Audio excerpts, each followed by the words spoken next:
నమస్కారం ఈటీవీ 360కి స్వాగతం. ముందుగా ప్రధాన అంశాలు. గల్లంతైన విమానం కోసం రక్షణ దళం వెతుకులాట. 18 నౌకలు 8 విమానాలతో గాలింపు. ఎన్ఏడీ కుటుంబ సభ్యుల్ని పరామర్శించిన సీఎం. గాలింపు జరుగుతోందని భరోసా.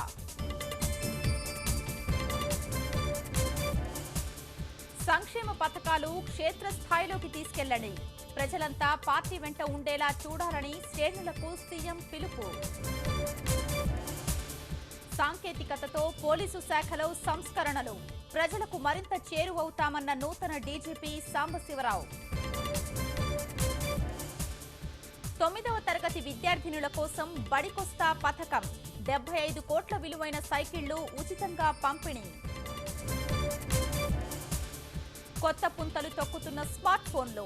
మనసుకు నచ్చినట్లు మార్చుకునే అవకాశం.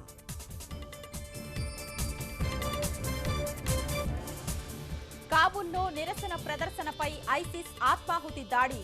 61 మంది మృతి, 207 మందికి గాయాలు.